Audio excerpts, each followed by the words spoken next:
आप देख रहे हैं देश news network, India number 1 network, भारतीयों की आवाज। वार्ड संख्या 10 के वार्ड पार्षद सुनील कुमार जी से कुछ खास बातचीत। कैसा है ये 4 साल का कार्यकाल? ये 4 साल में माननीय महापौर महोदया से पूछ लेना चाहिए था कि आपने पटना नगर निगम के लिए क्या किया। जो पिछले वर्ष दुर्गति पटना की हुई 2 साल पहले, जल जमाव से ग्रसित जो पटना था, हर आदमी डूब रहा था, कहीं कोई नया उपलब्धि नहीं हुआ है। ये तो भला माननीय मुख्यमंत्री जी का, उन्होंने कच्ची गली नली 7 निश्चय योजना के तहत कुछ काम कराया।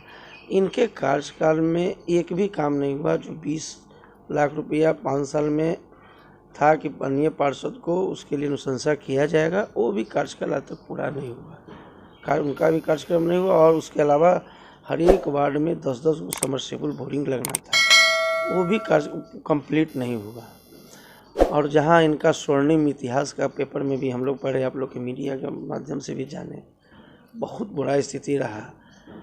ये मतलब नगर निगम का स्तर और मर्यादा, खास करके माननीय जो जनप्रतिनिधि होते हैं, उनका गिराने का काम ही माननीय महापौर महोदया ने किया। आज तक नगर निगम बोर्ड में हमेशा गूंगी गुड़िया की तरह बैठी रही, कोई शब्द नहीं बोली। जहाँ भी गई नगर निगम का समझिए कि मटिया मेट की। लोग व्हाट्सएप पे सोशल मीडिया पे सब ग्रुप में चलता है कि इस तरह की महापौर को कुछ बोलने नहीं आता, कुछ करने नहीं आता, तो उनसे उम्मीद ही बेकार है।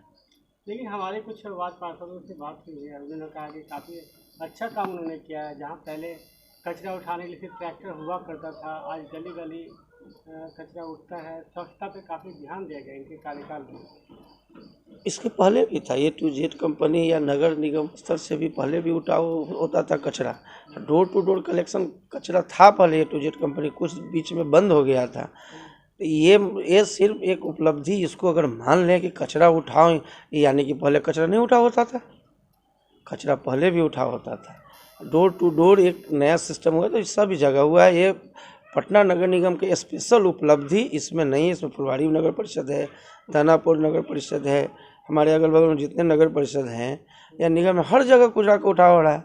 ये तो सॉलिड वेस्ट मैनेजमेंट के तहत हो रहा है। इनके द्वारा क्या किया गया, एक उपलब्धि नहीं है बस। आपके भी 4 साल पूरा हो चुके हैं, आपने अपने वार्ड पे क्या कुछ काम किया है? कोई बताए तो कि स्पेशल नगर निगम के द्वारा कोई कार्य योजना नहीं हुआ है। एक ड्रेनेज सिस्टम पटना में बता दे कि कोई एक ड्रेनेज सिस्टम कहीं भी बना हो, कुछ नहीं है। माननीय मुख्यमंत्री का जो 7 निश्चय योजना के तहत कार्यक्रम हुआ, उसी के तहत मान लीजिए वार्ड में नली गली कच्ची बना, वही हुआ, उसके अलावा नहीं हुआ। ऐसा है कि अगर मुख्यमंत्री जी का योजना नहीं होता तो शायद ये काम दिखता भी नहीं। बिल्कुल जीरो। अगर 7 निश्चय योजना नहीं रहता है, ये तो पूरे बिहार में योजना है। ये तो पटना के महापौर पूरे बिहार में नहीं ना फैला दिए हैं इसको। ये माननीय मुख्यमंत्री जी का 7 निश्चय योजना है और ये पूरे बिहार में हुआ है। उसको स्पेशल पटना नगर निगम के अगर तर्ज पर देखें तो इससे बड़ा मूर्खता और कुछ नहीं हो सकता है। आपके अपने वार्ड में राशन कार्ड का क्या स्थिति है? बहुत ज़्यादा कंप्लेन है। सभी यही तो उपलब्धि है, यही उपलब्धि है कि मान लीजिए कोई आदमी 10 आदमी राशन कार्ड भरा, 10 आदमी में से 2 ही आदमी का कार्ड बना। 2 में अगर किसी परिवार का अगर 10 सदस्य या 5 सदस्य तो उसका 1 या 2 ही का नाम इंक्लूड हुआ, बाकी का इंक्लूड नहीं हुआ। जब तक इसको निचले स्तर पर जनप्रतिनिधि के द्वारा नहीं होगा, ये सिर्फ दिखावटी काम है, ये कोई सक्सेस नहीं है। इसलिए पब्लिक को कठिनाई हुआ लॉकडाउन में भी। क्या लगता है इसके बनाने का जो प्रोसेस है उसमें कुछ संशोधन होना चाहिए? बिल्कुल, एकदम सीधा सिंपल होना चाहिए।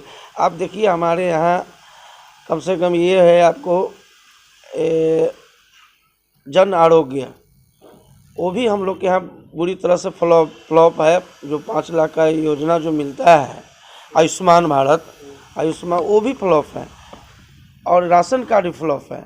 इसमें सीधा सिंपल होना चाहिए था कि एक कैटेगरी सरकार को बना लेना चाहिए था कि जिसको आप सब्सिडी अगर गैस पर देते हैं या उज्ज्वला योजना देते हैं, सिर्फ अगर उसी को आधार मान करके ही अगर उसी पर दे दे तो इस सारा झंझट ही खत्म हो जाएगा। तो सिंगल विंडो सिस्टम होना सिंगल विंडो सिस्टम होना चाहिए। नहीं तो ये तो मान लीजिए किसी का सर्वे होता है, क्या फ़ायदा। यानी कि आप जो उज्ज्वला योजना दिए हैं वो भी गलत दिए हैं, जीरो बैलेंस पर खाता खुलवाएं वो भी गलत है, जिसको सब्सिडी गैस का दे रहे हैं वो भी गलत है। अगर वो सही है तो सिर्फ उसी का आधार बना के हर एक आदमी को राशन कार्ड बनना चाहिए। आयुष्मान कार्ड भी वैसे ही बनना चाहिए, बहुत आसान उपाय है। इसी तरह से एक और समस्या जो लगभग सारे वार्ड में है वो जन वितरण दुकान को लेकर के है। लोगों का ये कहना है कि यहाँ पर जो सामान मिलता है या तो क्वालिटी ख़राब होता है या तो बहुत लेट से मिलता है। ऐसा कुछ आपके वार्ड में है? हाँ बिल्कुल, हर एक वार्ड में ये क्वालिटी तो स्वाभाविक है कि ख़राब है। क्वालिटी ख़राब नहीं रहेगा तो कुछ शिकायत क्यों करेगा, क्यों नहीं लेगा, बढ़िया रहेगा तो लेगा ही। क्वालिटी ख़राब होने के कारण यही है, पर्पस सब बिचौलियापन है। जब तक उसको ट्रांसपेरेंट नहीं करेगा हर चीज़ को, तब तक खराब सामान आता है, खराब बेचता है, इसमें नो डाउट। यानी योजनाएं बहुत हैं लेकिन तरीका गलत, धरातल पर नहीं आता है। अफसरशाही इतना हावी है कि पब्लिक को सुविधा हम लोग दे नहीं पाते हैं। पब्लिक के सामने हम लोग के पास जवाब नहीं है। पब्लिक को डायरेक्ट हम लोग को खोजती है, जनप्रतिनिधि को खोजती है। लेकिन यहाँ इतना अफसरशाही, लाल फीताशाही है कि आपका एक काम कराना हो तो उसके लिए एकदम नाको चने चबाना पड़ता है, ये स्थिति है। और पटना का तो बहुत दुर्भाग्य है कि अभी तक कोई ड्रेनेज सिस्टम नहीं बना, कोई एक बड़ा योजना नहीं बना। तो कैसे इस स्वर्णिम काल इनका 4 साल का रहा। स्वर्णिम काल रहा सीता साहू का, सीता साहू के पुत्र का। इन्होंने पूरा कस के कमीशन खोरी, ज़मीन में दलाली और हर एक टेबल पर रिश्वतखोरी। इनका स्वर्णिम काल इनके लिए रहा। किसी भी माननीय पार्षद के लिए मर्यादा का कोई काम नहीं हुआ। एक माननीय पार्षद को अगर जनता के काम के लिए जाना पड़ता है ऑफिस में तो एक चपरासी चपरासी भी रिगार्ड नहीं करता है, किरानी रिगार्ड नहीं करता है, इंजीनियर वगैरह कोई रिगार्ड, अफसर रिगार्ड नहीं करता है। कारण सीधा सीधे कि जब उसका बर्दाश्त ऊपर का है मिला हुआ, पैसा उसको मिल रहा है और उसका बर्दाश्त उस पर है, तो नीचे वाले को कोई कैसे लगाएगा। ये इनका स्वर्णिम काल रहा है। मेरा नाम सुनील कुमार है और एक्स काउंसलर पटना नगर निगम वार्ड नंबर 10 के हम रहे।